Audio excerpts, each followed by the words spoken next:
Shalom saudara semua. Pada hari ini kita kembali beribadah kepada Tuhan. Sekalipun mungkin kita masih dalam suasana liburan, atau mungkin kita masih ada di daerah, atau mungkin kita saat ini sedang dalam perjalanan pulang menuju Jakarta, ya, menuju kota kita masing-masing. Tapi saya percaya saudara, dimanapun kita berada, kita harus meluangkan waktu untuk tetap beribadah kepada Tuhan. Kalau zaman dulu kita pergi ke tempat mana kita nggak bisa beribadah, tetapi saat ini kita bisa tetap mengikuti ibadah secara online.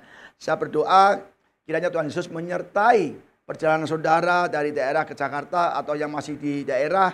Yesus menyertai saudara juga. Sebelum ibadah dimulai, sebelum saya sampaikan firman Tuhan, saya akan berdoa dulu. Dalam nama Yesus, terima kasih Bapa untuk kebaikan-kebaikan-Mu Tuhan. Kalau kami ada tempat ini untuk kembali beribadah kepada Engkau Tuhan. Sekalipun saat ini kami sedang mengalami liburan, menikmati liburan bersama adik Olan, saudara, keluarga di daerah Tuhan. Atau mungkin ada saat ini umat-Mu yang sedang dalam perjalanan pulang. Hamba-Mu berdoa, kiranya penyertaan-Mu sempurna atas mereka Tuhan. Bahkan Engkau tutup punggung saudara Yesus. Bahkan Engkau lindungi Tuhan. Engkau kirimkan malaikat-Mu untuk menyertai dalam perjalanan.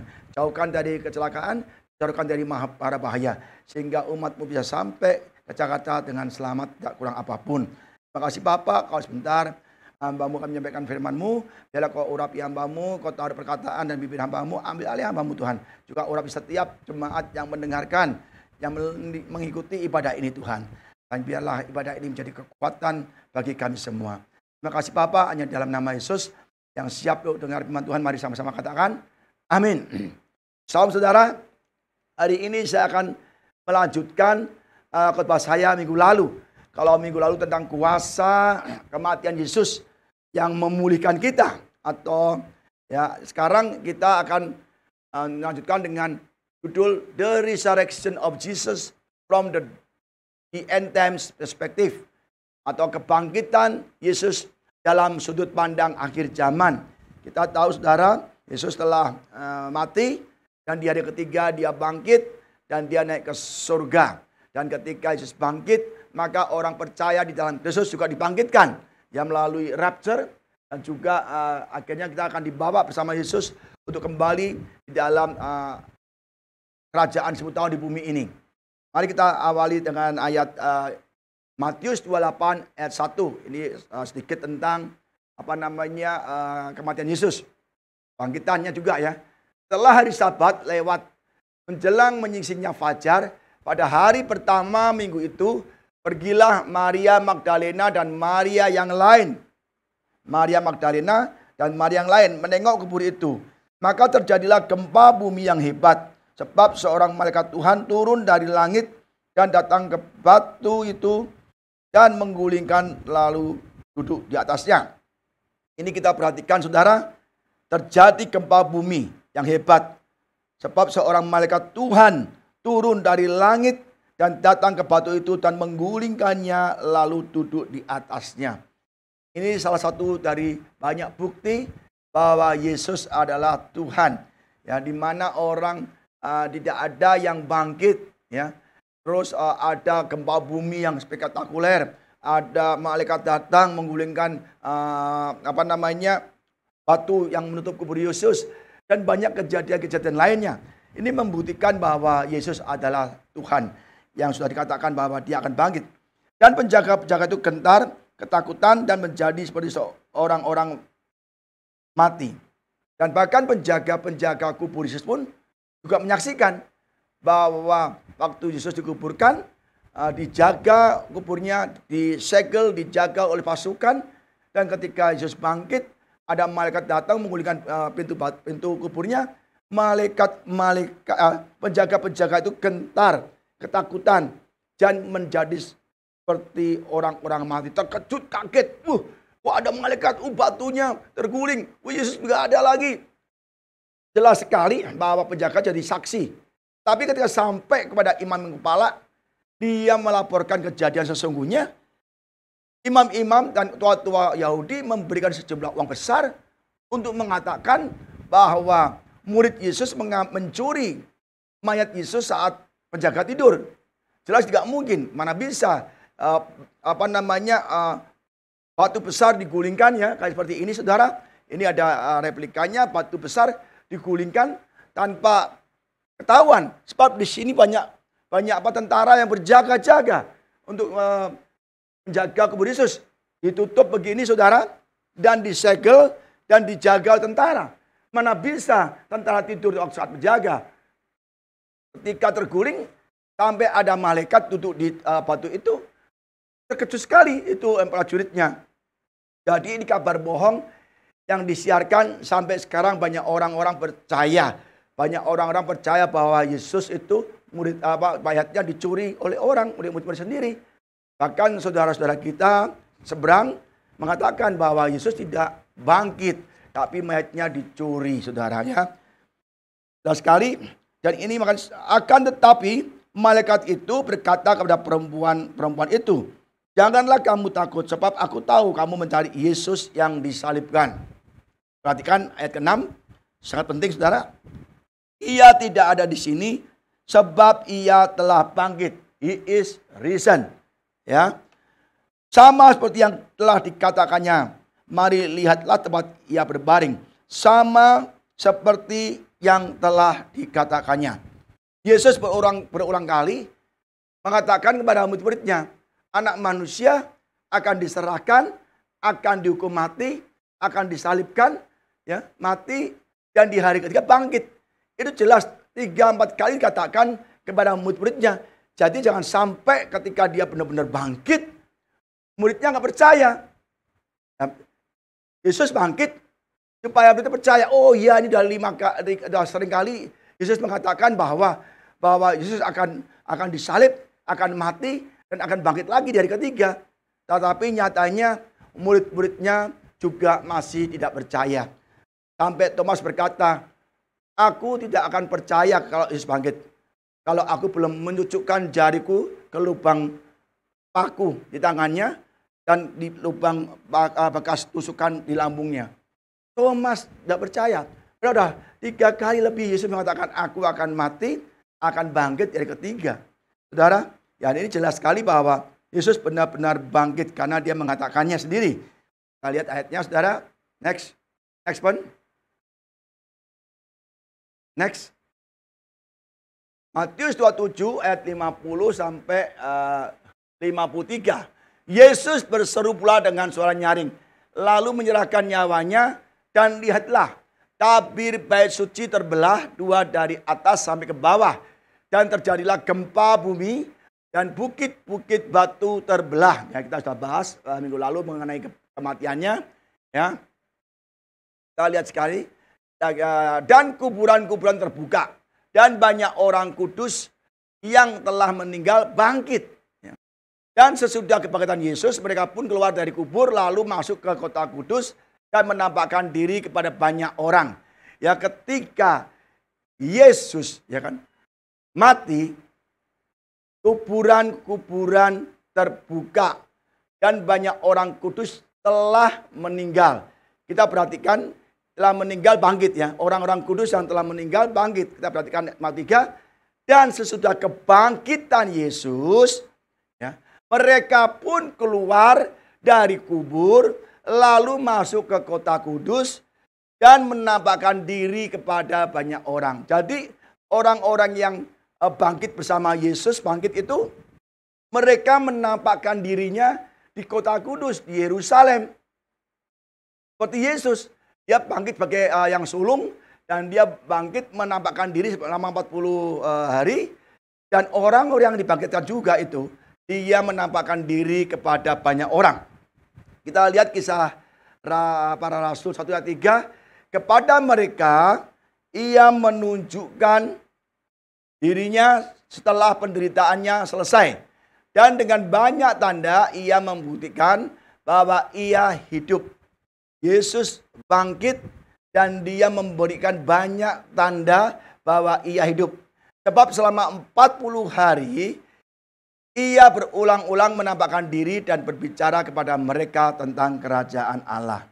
Ya, selama Yesus bangkit, dia menampakkan diri kepada murid-muridnya, kepada banyak orang selama 40 hari. Demikian pula orang yang bangkit bersama Yesus dari kubur itu juga menampakkan diri di kota kudus di Yerusalem dan kepada banyak orang. Ya. Jadi ini adalah namanya kebangkitan atau Yesus sebagai buah sulung. Yang sulung yang pertama. Yohanes 20 ayat 17 kata Yesus kepadanya, janganlah engkau memegang aku sebab aku belum pergi kepada Bapa. Tetapi pergilah kepada saudara-saudaraku dan katakanlah kepada mereka bahwa sekarang aku akan pergi kepada Bapakku dan Bapakmu, pada Allahku dan Allahmu.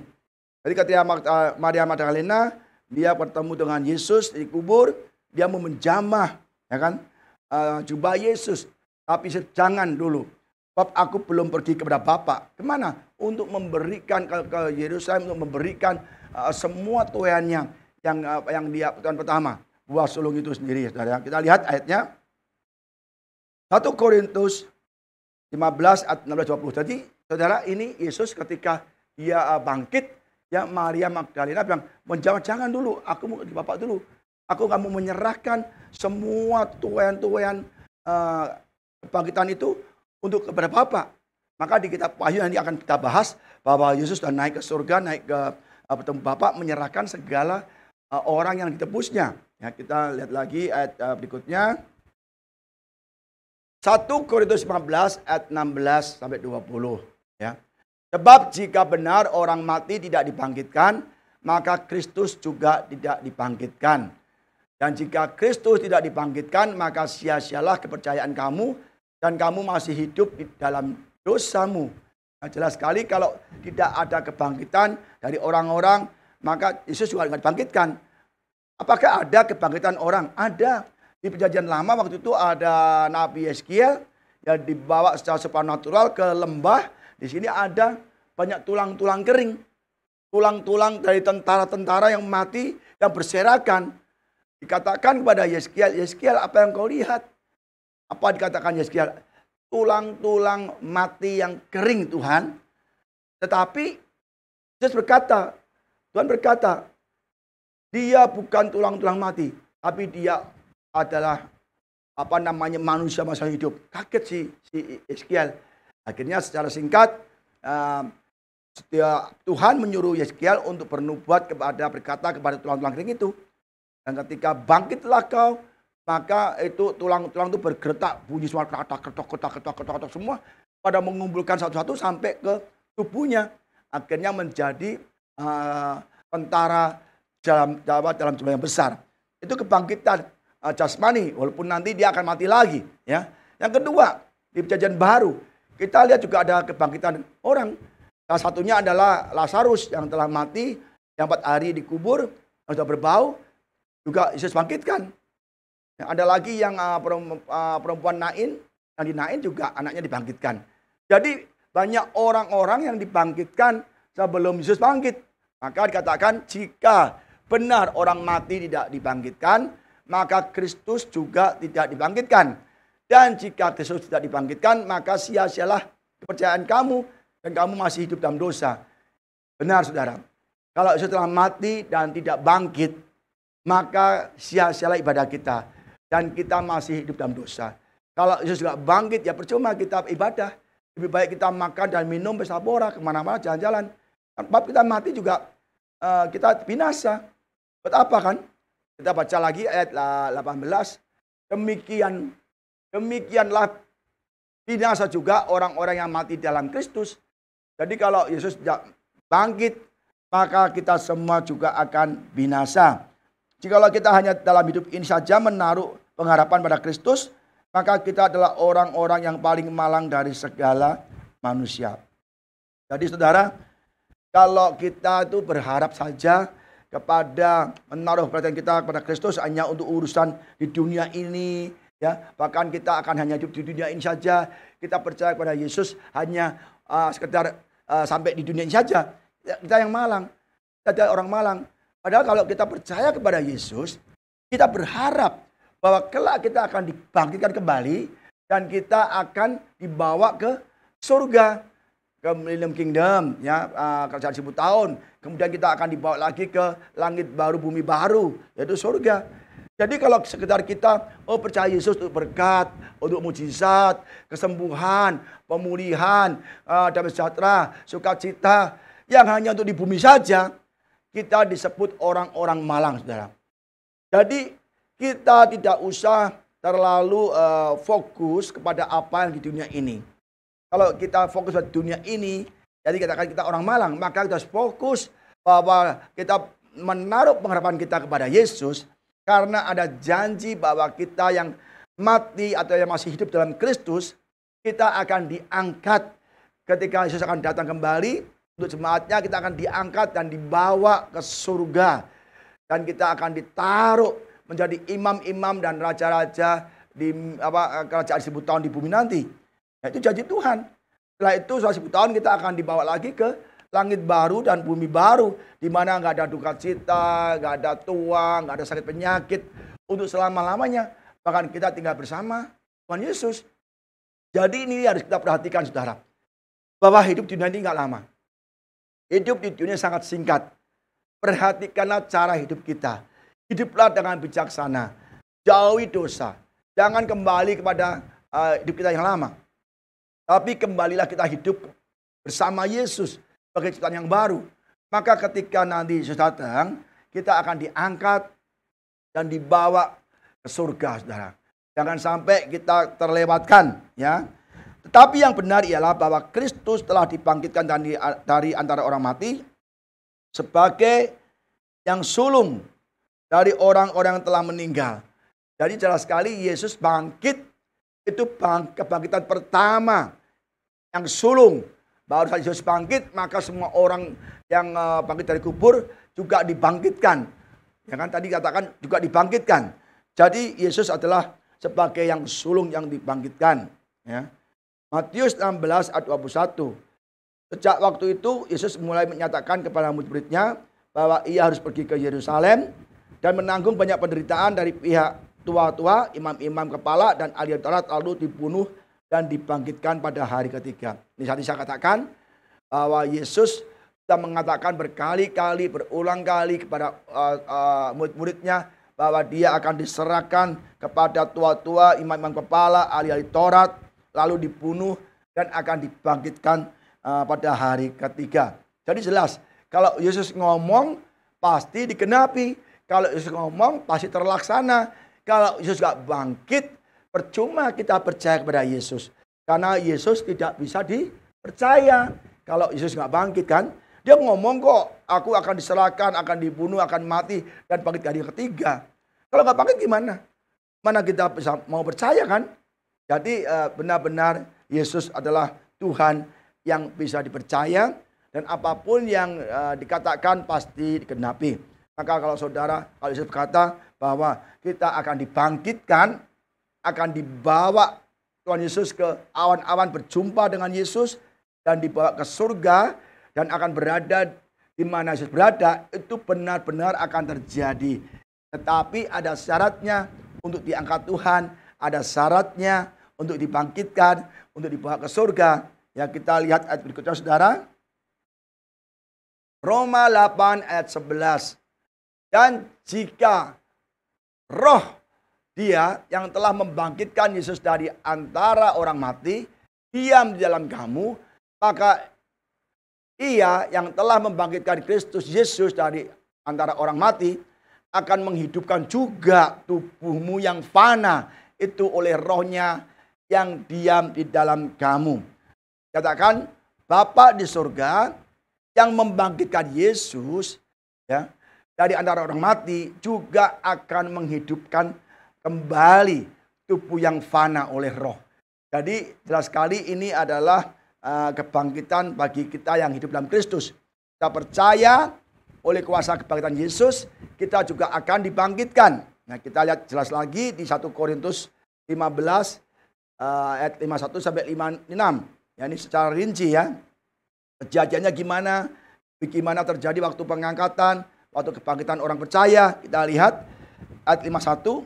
Sesungguhnya aku menyatakan kepadamu suatu rahasia. Ya. Paulus mengatakan pada jemaat Paulus ada rahasia yang dikatakannya. Kita tidak akan mati semuanya, tetapi kita semuanya akan diubah. Jadi Paulus mengatakan kepada jemaat Korintus, kita semua tidak akan mati, tapi kita semua akan diubah, ya, dalam sekejap mata. Ya, dalam sekejap mata. Kita kedip itu, secepat itu saudara.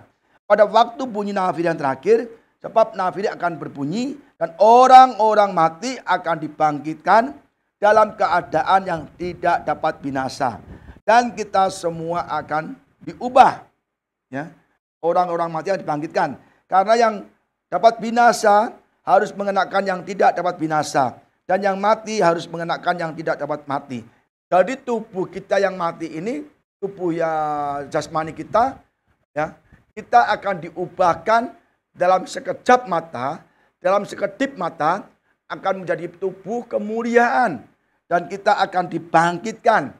Itu orang yang mati. Tapi yang kita masih hidup dalam Kristus, juga akan dirubahkan juga tubuh kita. Seperti gambar ini, ya, kita yang mati dari kubur dibangkitkan. Ya, dibuka, bangkit pakai tubuh kemuliaan. Bersamaan itu, kita yang percaya di bumi masih hidup, juga akan diangkat dengan tubuh kemuliaan juga, saudara. Janji Tuhan. Jadi kalau janji Tuhan berjanji pasti akan digenapi, dilakukan. Ya. Dan sesudah yang dapat binasa itu mengenakan yang dapat binasa, dan yang mati ini mengenakan yang tidak dapat mati, maka akan genaplah firman Tuhan yang tertulis, maut telah ditelan dalam kemenangan. Hai maut, di manakah kemenanganmu? Hai maut, di manakah sengatmu? Sengat maut ialah dosa, dan kuasa dosa ialah hukum Taurat. Jadi ketika kita menjadi tubuh kemuliaan, kita dibangkitkan, dan kita tidak akan mengalami kematian lagi, maka maut itu kalah. Maka dikatakan, hei maut, di manakah kemenanganmu? Hei maut, di manakah sengatmu? Dan sengat maut adalah dosa. Kita sudah nggak pakai tubuh dosa lagi, kita tidak berdosa lagi, dan kita menang atas dunia ini, dan kita akan diangkat dengan tubuh kemuliaan. Dan maut atau kematian tidak akan menguasai kita lagi. Tapi bagaimana dengan yang tidak percaya, yang tidak di dalam Kristus? Dia akan tetap dikubur, tidak bangkit, sampai nanti masa penghakiman. Yang jahat-jahat, yang menolak Yesus, yang tidak percaya dengan kedatangan Tuhan yang kedua kali yang sangat dekat, tidak percaya akan rapture, tidak percaya kepada Yesus, yang hidup masih kompromi dengan dunia, hidup dalam dosa, mereka yang mati tetap mati di dalam kubur, ya, tidak akan diangkat. Ya, jadi nanti kalau diangkat, dibangkitkan pada akhir dunia ini, dia akan dihakimi dan akan dilemparkan ke jurang maut, di dalam api neraka untuk selama-lamanya.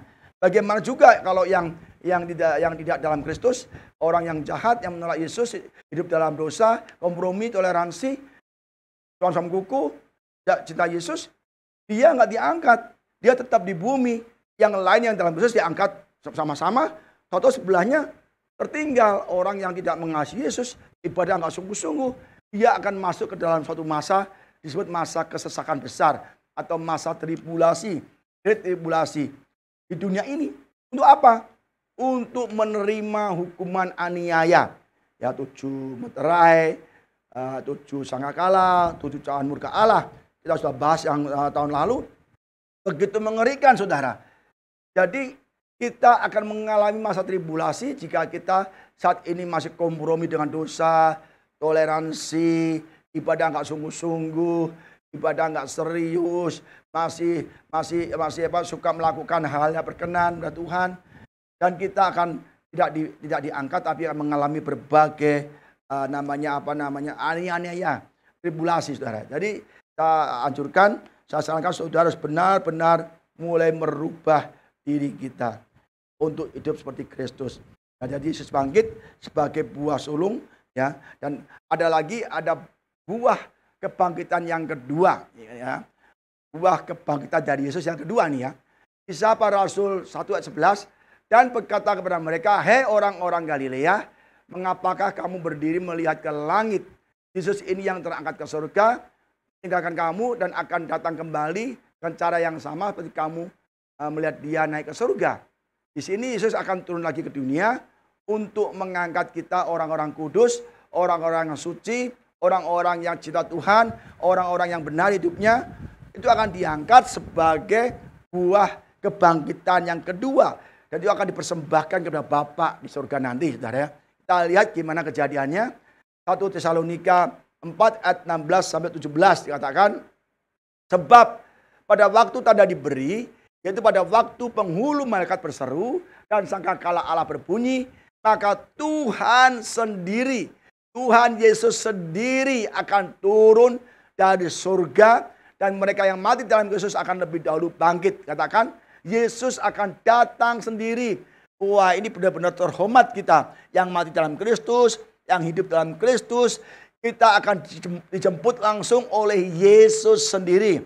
Ya, di awan-awan, yang mati dibangkitkan dulu, dibawa ke awan-awan menyongsong Yesus. Dan kita yang di dunia yang masih hidup, itu yang di dalam Kristus juga akan diangkat bersama-sama dengan yang mati tadi untuk berjumpa dengan Yesus, dibawa oleh Yesus. Saya katakan, the dead in Christ will rise. Ya, yang mati di dalam Kristus, hanya yang mati di dalam Kristus. Setelah itu kita yang hidup, ya, yang masih tinggal akan diangkat bersama-sama dengan mereka yang tadi mati dalam Kristus. Dalam awan menyongsong Tuhan di angkasa. Demikianlah kita akan selama-lamanya bersama-sama dengan Tuhan. Jelas saudara ya. Jadi jangan sampai kita lewatkan rapture ini. Maka waktu yang singkat ini kita hidup yang benar. Benahi hidup kita. Benahi ibadah kita. Benahi kelakuan kita. Omongan kita. Benahi semuanya. Supaya sampai berkenan kepada Tuhan. Soalnya kalau tidak kita nggak terangkat. Kita rugi. Kita nggak bersama Yesus. Tapi dalam singkat ini kita harus benar-benar serius. Maka diangkat Tuhan, kita akan berada bersama-sama dengan Tuhan selama-lamanya. Enak nggak bersama Yesus selama di surga? Ya kan? Di dunia sengsara, disiksa, dianiaya. Yang nggak percaya itu sampai dia menderita banget. Berat. Tapi yang kita percaya pada Yesus akan bersama-sama dengan Tuhan untuk selama-lamanya. Ini yang tadi saya katakan, 1 Korintus 15 ayat 52, dalam sekejap mata, pada waktu bunyi nafiri yang terakhir, sebab nafiri akan berbunyi dan orang-orang mati akan dibangkitkan dalam keadaan yang tidak dapat binasa dan kita semua akan diubahkan dengan tubuh kemuliaan. Amin saudara. Ya. Berikutnya, Efesus 4 ayat 8 sampai 9. Kita dibalik rahasia kebangkitan Yesus ada sesuatu yang harus kita pelajari, yaitu tentang end time, akhir zaman ini saudara ya. Itulah sebabnya kata Nas, tak kala ia naik ke tempat tinggi, ia membawa tawanan-tawanan. Jadi tawanan-tawanan itu dibangkitkan, ya, orang yang mati dibangkitkan. Ia memberikan pemberian pada manusia. Bukankah ia telah naik? Berarti bahwa ia juga telah turun ke bagian bumi yang paling bawah. Jadi ketika Yesus mati, 3 hari itu dia turun ke dunia yang paling bawah. Ke dunia orang mati. Untuk memberitakan Injil keselamatan kepada orang-orang yang dahulu zaman Nuh gak mau bertobat. Ya, maka mereka bisa alasan, aku gak kenal Yesus. Sebab tidak ada orang bisa ke surga tanpa melalui Yesus. Lah, aku waktu itu belum ada Yesus kok. Belum ada, waktu itu Nuh nggak percaya, ada nabi-nabi aku nggak percaya, tapi aku nggak kenal Yesus. Nah, akhirnya waktu Yesus mati 3 hari itu dia ke dunia yang paling bawah untuk memberitakan Injil. Yang percaya dia akan membawa semua tawanan itu kepada Bapa di surga. Ya, Mazmur 68 ayat 19 juga diulang lagi.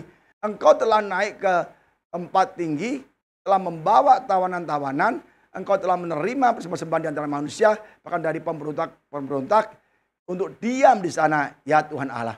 Jadi Yesus akan naik ke tempat tinggi ke surga, membawa tawanan-tawanan di mana dulu mereka ada pemberontak, penjahat-penjahat di zaman Nuh itu nggak percaya pada Nuh, maka Yesus sendiri menginjili mereka dan mereka percaya, maka akan dibawa ke surga bersama Yesus.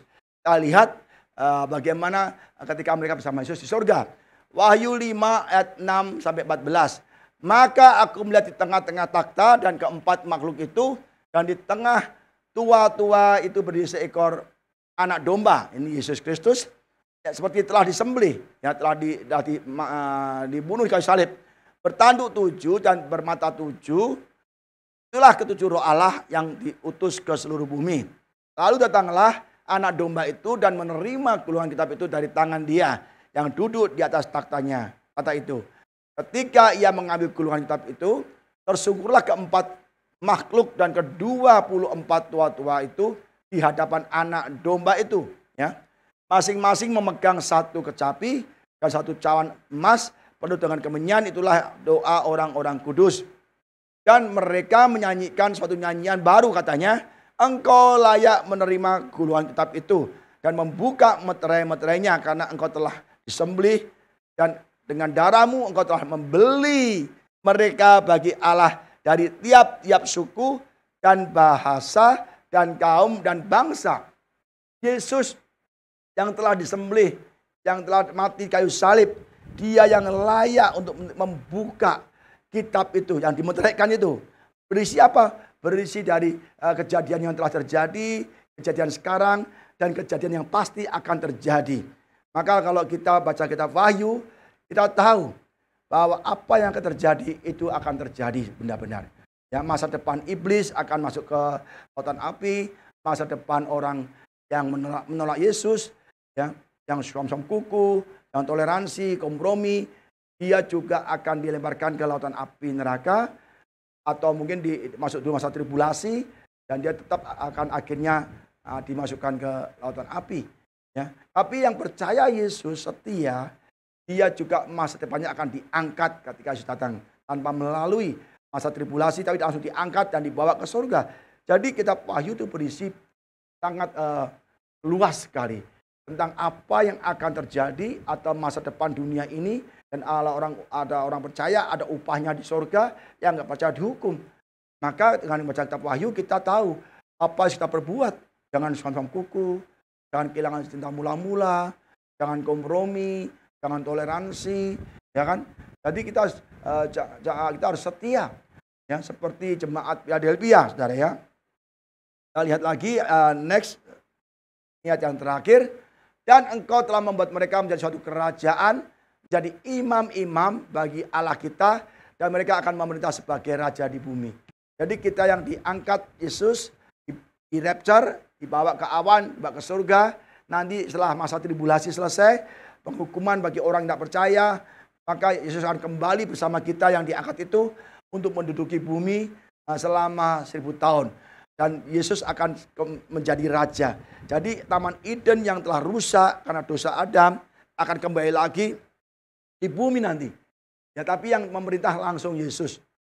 Dan kita yang percaya bisa jadi imam-imam, bisa jadi raja-raja di kerajaan 1000 tahun di bumi ini, masih di bumi. Dan nanti selesai di bumi, nanti iblis dilepaskan untuk menguji lagi, teruji bagi orang yang di dunia itu, dan kita semua akan dialihkan, dipindahkan ke langit yang baru dan bumi yang baru. Ya, kita lihat, maka aku melihat dan mendengar suara banyak malaikat sekeliling takhta, makhluk-makhluk dan tua-tua itu. Jumlah mereka berlaksa-laksa dan beribu-ribu laksa. Katanya dengan suara nyaring, anak domba yang disembelih itu layak untuk menerima kuasa dan kekayaan dan hikmat dan kekuatan dan hormat dan kemuliaan dan puji-pujian. Dan aku mendengar semua makhluk yang di surga dan yang di bumi dan yang di bawah bumi, dan yang di laut, dan semua yang ada di dalamnya, berkata, bagi dia yang duduk di atas takhta, dan bagi anak domba, adalah puji-pujian dan hormat, dan kemuliaan dan kuasa, sampai selama-lamanya. Dan keempat makhluk itu berkata, amin. Dan tua-tua itu jatuh tersungkur dan menyembahnya. Nah, jelas saudara ya, nanti kita akan dibawa setelah diangkat, kita akan masuk ke Taman Eden yang baru, yaitu kerajaan 1000 tahun masih di bumi. Ya, jadi Taman Eden yang di bumi dipulihkan lagi, yang rusak dipulihkan lagi, kebaikan lagi di bumi juga. Yesus yang memerintah dan kita semua bersama-sama Yesus, ya kan? Dan nanti setelah itu kita akan dibawa ke kerajaan langit baru yang bumi baru, saudara. Dan sekali, maka kita harus perhatikan cara hidup kita. Sangat luas kuasa kebangkitan Yesus. Sangat luas, saudara. Sangat banyak sekali kemanfaatannya, gunanya, kuasanya. Maka oleh karena itu, saudara, saya berikan nasihat bahwa Tuhan ini akan datang segera. Ya. Tanggal, tahun, bulan kita tidak tahu. Karena memang katakan tidak ada yang tahu. Tetapi kalau Yesus memberikan tanda-tanda kedatangannya, kita harus waspada, saudara. Ya, misalnya tanda-tanda peperangan, ya, kelaparan, kan, gempa bumi, bencana alam, ya, itu semua tanda-tanda yang terjadi. Kita harus waspada. Kita lihat akhir-akhir ini dunia sudah di dalam perang. Ya, mungkin juga akan terjadi secara cepat ini pasti ada perang dunia ketiga. Kita lihat Israel sudah diserang oleh banyak negara kelilingnya dan semua berperang. Kita lihat, perhatikan dunia, bangsa-bangsa semua sudah mulai berperang. Kita itu tanda-tanda sudah jelas bahwa Yesus akan datang untuk menjemput umatnya. Jangan sampai kita keras kepala, keras hati. Oh, masih lama, masih ribuan tahun, jutaan tahun Yesus akan datang lagi. Itu salah, saudara. Tanda-tandanya sudah jelas seperti apa yang Yesus katakan. Jangan sampai kita seperti 5 gadis bodoh. Dia menyongsong menanti Yesus tapi dia lengah. Tidak banyak dibuli-buli. Akhirnya pelitanya padam. Pelita adalah Roh Kudus kita padam. Kenapa? Kita oh Yesus masih lama datangnya. Oh Tuhan Yesus datangnya masih ribuan tahun. Akhirnya kita ibadah nggak sungguh-sungguh. Kita suam-suam kuku. Kita masih hidup dalam dosa. Hidup seenaknya. Mau korupsi. Berdusta. Pokoknya banyak dosa kita lakukan. Nanti deh kalau sudah mau deket aku akan bertobat. Sekarang sudah terlambat. Jadi mulai sekarang ubahlah hidup kita. Kembali kepada Tuhan Yesus. Jangan sampai kita terlambat. Nanti kita akan menyesal dan tidak ada lagi bisa diubahkan posisi kita. Sudah masuk di neraka atau di masa tribulasi, tidak bisa kita diubahkan demikian. Maka saudara jangan sampai kita terlambat. Hari ini kita bertobat. Hari ini kita kembali kepada Tuhan Yesus Kristus. Ibadah yang benar, hidup yang benar, berumah tangga yang benar. Tuhan Yesus memberkati saudara. Amin. Yang kita berdoa saudara. Terima kasih Bapa untuk kebaikan-Mu Tuhan. Kami percaya Tuhan Yesus Engkau yang telah mati dan bangkit di hari yang ketiga. Ketika Engkau bangkit maka orang-orang mati dalam Kristus juga ikut bangkit. Dan itulah bangkitan pertama Engkau sebagai yang sulung Tuhan. Tapi kami masih menantikan, yang hidup menantikan kedatangan yang kedua. Yaitu ketika Engkau berada di awan-awan Tuhan. Yaitu pengangkatan. Kami masih mengharapkan dan terus menanti-nantikan kedatangan-Mu Tuhan. Karena kami percaya ketika Engkau datang di awan-awan, Engkau akan menjemput umat-Mu yang hidup dalam Kristus. Yang hidup takut akan Tuhan. Yang beribadah sungguh-sungguh. Yang sudah menjadi ciptaan yang baru. Dan berbuah lebat bagi Kristus. Oh terima kasih Bapa, ajar kami untuk hidup dalam Kristus Tuhan. Ampunilah segala dosa-dosa kami. Dosa-dosa umat-Mu, jemaat-Mu Tuhan. Dan juga ampuni kami. Kami minta Roh Kudus-Mu memenuhi kami. Sehingga Engkau kuatkan kami dalam menghadapi banyak pencobaan, banyak ujian. Karena kami tahu, walaupun kami sudah percaya Yesus, sudah dibaptis, tapi kami masih hidup di dunia yang masih banyak pencobaan-pencobaan, masih banyak ujian-ujian yang harus kami hadapi Tuhan. Jangan sampai umat-Mu hidupnya, imannya menurun, atau imannya gugur, karena pencobaan-pencobaan itu menghimpit imannya Tuhan. Sehingga imannya tidak bisa tumbuh subur. Oh terima kasih Bapa, hamba berdoa Tuhan. Biarlah kami semua ini boleh membenahi hidup kami. Seperti gadis bijaksana yang membenahi pelitanya. Mengisi pelitanya dengan minyak yang baru. Sehingga tetap penyala. Sehingga ketika mempelai datang, maka 5 gadis bijaksana juga ikut masuk ke dalam perjamuan kawin anak domba. Dan kami percaya ketika pelita kami, Roh Kudus kami terus menyala-nyala, maka ketika Yesus datang, kami akan bersama-sama Yesus di surga untuk selama-lamanya. Terima kasih Bapak, kami bersyukur, kami berdoa juga untuk jemaat-Mu Tuhan, dimanapun berada, baik di daerah, dalam perjalanan, Engkau sertai, Engkau lindungi, Engkau berikan damai, sejahtera, sukacita, dan perlindungan-Mu yang sempurna Tuhan. Terima kasih Tuhan Yesus. Kami berdoa dan mengucap syukur pada Engkau Tuhan. Haleluya. Amin. Mari saudara, sebelum kita akhiri ibadah ini, kita angkat tangan kita untuk terima berkat-berkat dari Tuhan. Nah, dimanapun saudara berada, Tuhan senantiasa memberkati saudara. Jikalau saudara benar-benar mendengarkan firman Tuhan dan melakukannya. Mari angkat tangan kita, katakan amin akan setiap kata-kata iman ini, dan pasti terjadi di dalam hidup saudara. Diberkatilah keluargamu, diberkatilah suamimu, Diberkatilah istrimu. Diberkatilah anak-anakmu. Diberkatilah orang tuamu. Diberkatilah kesehatanmu. Diberkatilah pekerjaan bisnis yang kau lakukan. Diberkatilah engkau dengan hati yang mau taat dan setia. Sampai Tuhan Yesus menjemput di awan-awan kemuliaan. Pulanglah dengan bawa berkat rahmat anugerah dari Bapa di surga.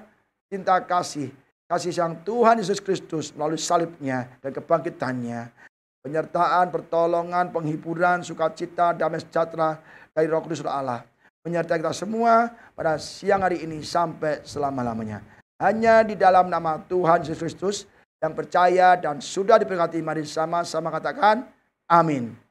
Tuhan Yesus memberkati saudara semua dan selamat berhari Minggu dan selamat berlibur. Amin.